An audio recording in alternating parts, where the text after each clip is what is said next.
Empire.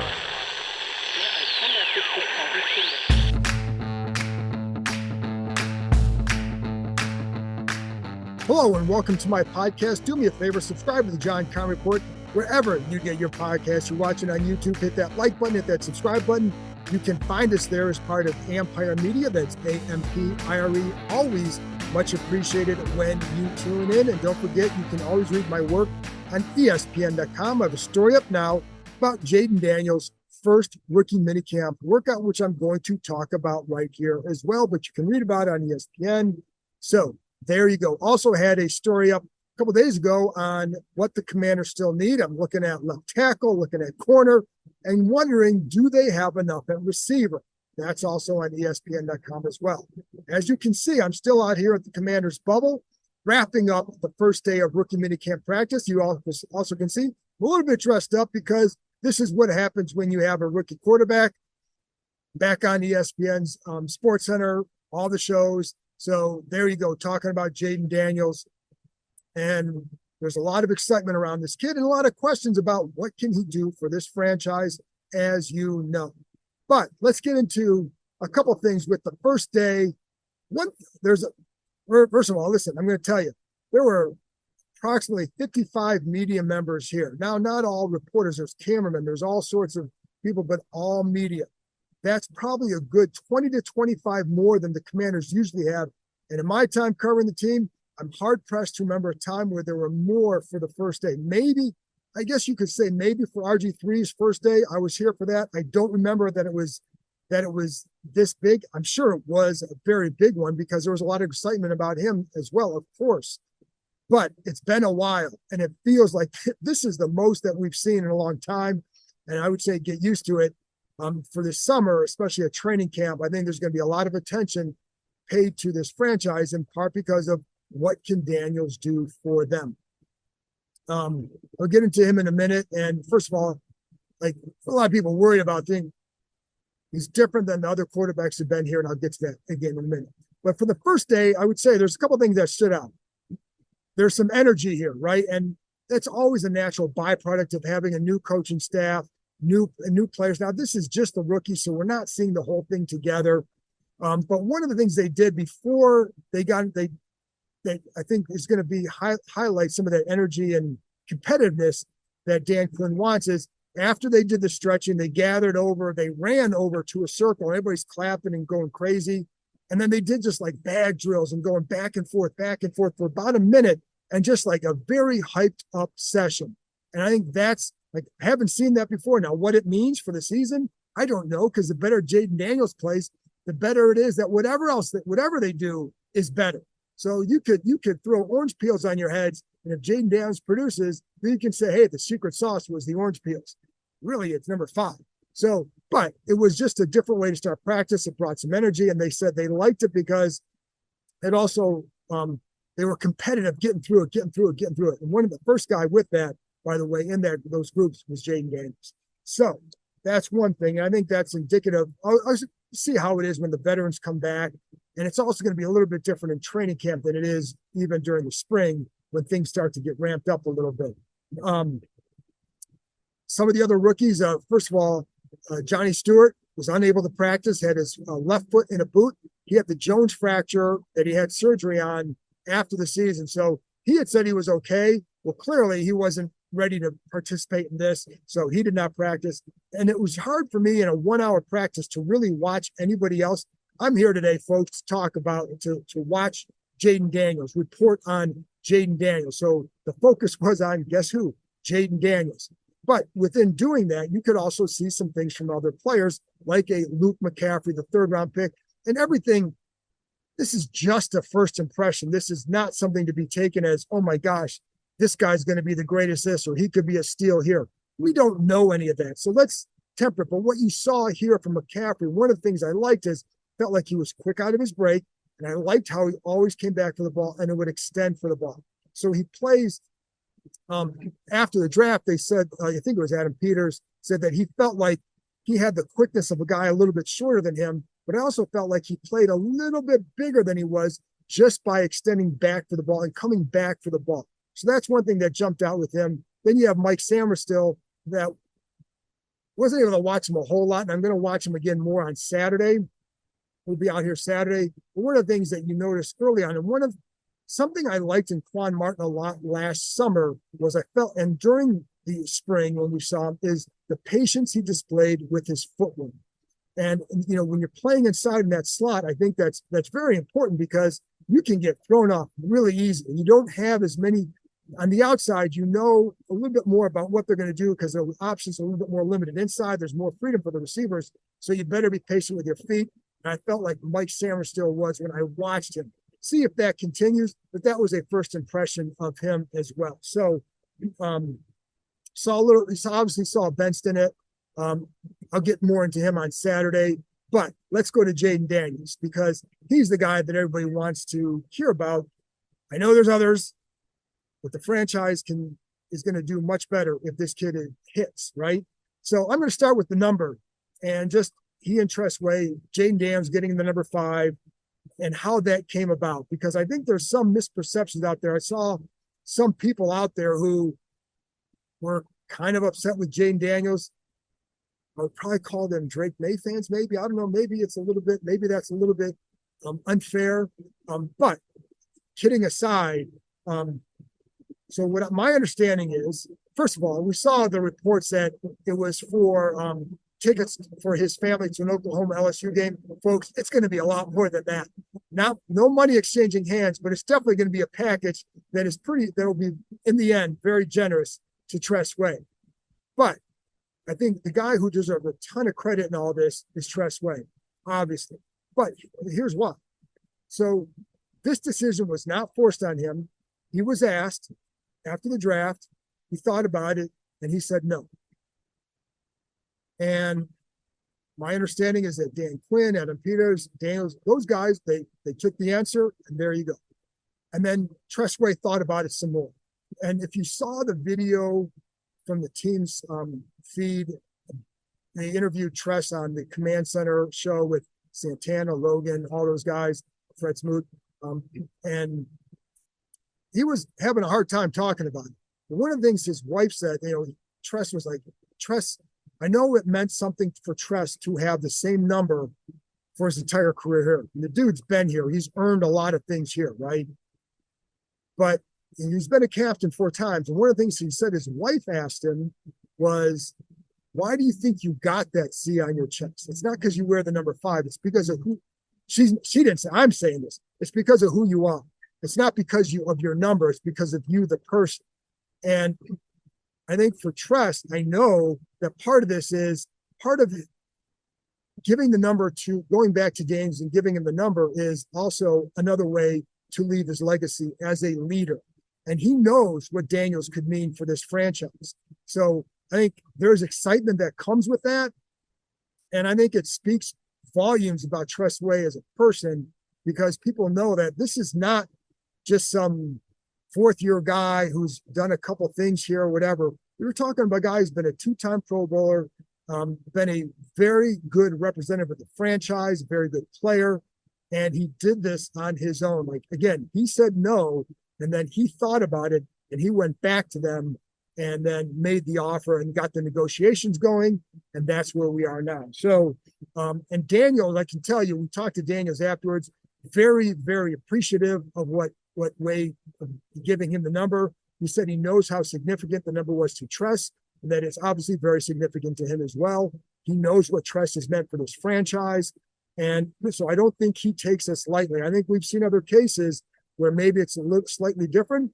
In this case, I would say that they both handled this pretty well. And so, there you go. So that's what I know on that. Anyways, and I know some more about what the parameters of this deal are.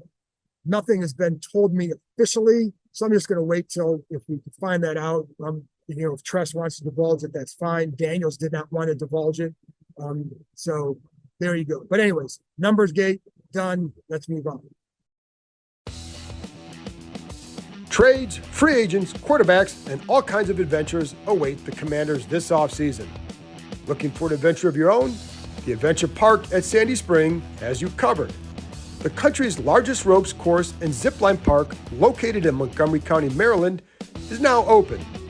Named Best Amusement Park and Climbing Destination in the DMV 2 years in a row, the Adventure Park at Sandy Spring is perfect for birthdays, corporate outings, groups, and families. With challenges anywhere from beginner to expert, there is something for all skill levels. Anytime you're thinking about reaching new heights, make sure you know before you go. The Adventure Park at Sandy Spring is the only ACCT accredited park in Maryland or Virginia. Staying on the ground, give axe throwing a try. You can throw at traditional targets or play any number of interactive games. You can even upload your own image. So there you have it, folks. Climbing, ziplining, axes, food, and bonfires right in your backyard. Reserve your adventure today at www.theadventurepark.com/Kime. That's www.theadventurepark.com/Kime. Now let's get to the field, because that's what you want to talk about, right? Because that's what we're here to see. Because the number's not going to make the guy's going to make the number. And so what do we see on the field? First impression, remember this, folks, it's just a first impression. He's going against rookies. He should look good. If a rookie doesn't look good out here, there's a problem, right? So this is one step in the process. And as Daniel said, for him, this is just a day one install period. Yes, he was excited to be out here. He was excited to see his helmet in the locker. He said it was like the 9-year-old kid in him was coming out. He called it awesome to see all this. So I think, there's a genuine excitement by him. Also, being up close and seeing him in person, I remember my first impression when we saw Emmanuel Forbes last year. My first thought was, that dude is skinny. And I know, the weight wasn't the number one issue for him last year, but he was very skinny. I don't think I've ever seen an NFL player that skinny up close. Jayden Daniels is not Emmanuel Forbes. Like, he's lean, he's thin, but he's not Emmanuel Forbes. His legs are he's fine. Upper body, maybe he could get a little bit bigger there, but he is not Emmanuel Forbes. So, I don't have a ton of words. The whole thing for Daniels is, can you learn to protect yourself and get down and avoid some of those hits, whether it's throwing the ball away, sliding, whatever it is. To me, it's not just learning to slide, it's change the mindset. Can he do that? That's how he's going to protect himself, etc. So that's one thing. You can tell he wants to just be someone who's a part of the team. And I think that's where I go back to say he says the right things. And we don't know him well enough to know the authenticity of a person. And so it can take a long time. And sometimes with these players, you don't really know the real person at times, because you just know what they're presenting to. You know what they're, you see them in the locker room, their interactions with them. But you do get to know them clearly better than most. And you do get to see and compare to guys that you've covered in the past. And I think he's coming in here, obviously a lot of fanfare because of who he is and because the position he plays and the Heisman Trophy winner, etc. But he's not coming in here saying he's going to do this and this and this for the franchise. He's not coming here saying he's going to be the face of the franchise. He's coming here saying that, he wants to work. He wants to be a good teammate. He wants to be a leader. All those kind of things. And I would also say there's clearly an air of confidence around him. So you can feel that as well. I think he knows what he's capable of. Nothing wrong with that. You should have that confidence, but I don't consider him to coming in here being a boastful person or making proclamations about what he wants, what he can or wants to do in his career, as much as it is going out there earning that starting job center. But again, the kid definitely has some confidence about him, which he should. We saw the ball placement. We saw the accuracy. There were a couple of drills they would do with the quarterbacks where you're throwing into a net, sometimes 20 yards away, sometimes 10, sometimes 25 on an out, or 20 yards away on an out, or something like that. His accuracy was pretty good. Like, they have 3 little areas on that net, 3 little pouches on that net where you're trying to hit. And he was pretty close to getting it in there a couple times, or hitting right above the hole to throw it into. Sam Hartman had a little bit more struggles with that, sometimes clanging it off the top bar. nothing against Sam. It's just that I think that shows you there was more consistency with Daniels' accuracy in that particular drill. So again, take it for what it's worth. It's a drill and a rookie mini camp practice. But folks, it's all we got to talk about right now. So we're going to. I felt like Hartman was threw a better ball during the 7-on-7 and just the throwing passes on air to his target. So you could see the fluidity with Daniel's footwork. He definitely is a fluid athlete. And the other, I think like you saw that just like in, the handoff, some of the handoff drills, but just carrying out his fakes, but just the turns, etc. I think there's a good level of fluidity with that. And when you're watching him throw and go through his progressions, saw this on film, see it out here, the feet match the eyes. There's a long way to go here. And even Daniel said there's a long way to go. I mean, he still has to learn the playbook. There were definitely a couple of times where you'd see him kind of pointing to a spot where maybe a guy needs to get to, maybe lined up just a little bit wider than where he should be. And Daniels could correct that. That's good. See what happens when the veterans are around here and what he has to do. Because again, this is just with the rookies. I felt like his accuracy was good, even on, obviously when you're throwing on air, you better be accurate. Saw some deep ball accuracy there, just hitting guys in stride. All right, that's good. That's what he should do, right? That's what he did at his pro day, but it's what he should do out here. I liked it in the 7-on-7. First completion was to Stinnett. Second one was a 5-step hitch and throwing out to McCaffrey. Again, comes back for the ball. Also connected on a 3-step out to McCaffrey. Again, comes back a little bit for the ball. Had a deep play action cross to Marcus Rosemy-Jackson. I hope I got that right. But if you saw the video, go check it out on the Commander's Twitter feed. Makes a great one-handed grab. I mean, just coming by, it was a one-handed with his right hand as he's going out to the left, reaches up for it. Pretty sweet grab by him. And again, then another time where he looks left, comes back to the right to McCaffrey again, feet matching up with the eyes. So I think those are all good signs. Again, you better show it here, because if you don't show it, if you don't look like you can know what you're doing here, then you shouldn't be out here. And there have been a lot of times in the past where we see rookie quarterbacks coming in and they do something in camp and you go crazy. It's like, oh my God, could this guy be? But when you know what this kid did last year with the talent he possesses, then you're like, there's a lot of curiosity with him. And well, this is first step. So I don't want to get carried. I think I've probably gotten carried away. I'm not trying to paint him out to be anything other than a kid in a rookie minicamp who does a nice job and looks like he can play. How's that? Then when we were able to talk to a few of the players afterwards, including Daniels. But I want to tell you one of the things that Stinnett said, because Stinnett got to know him when they were working out in the offseason. He worked out with him out in Orange County, out in California, with Hartman as well. And one of the things he said about Daniels, he said, there are just guys who players naturally get attracted to and revolve around. And he's got that personality where you want to work with him, want to watch film with him, and you want to be out here working with him.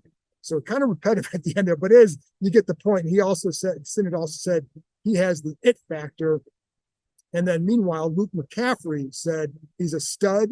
I know he's one heck of a quarterback, a lot of fun to play with from a personality standpoint. I've had a blast in these 24 hours with him. He's just fun to be around. He's good energy. So there you go. Like that's some of what they said about him. And Daniels just talked about one. He's like, he knows, yes, he's just going through the lumps of being a rookie, trying to learn how to be a pro.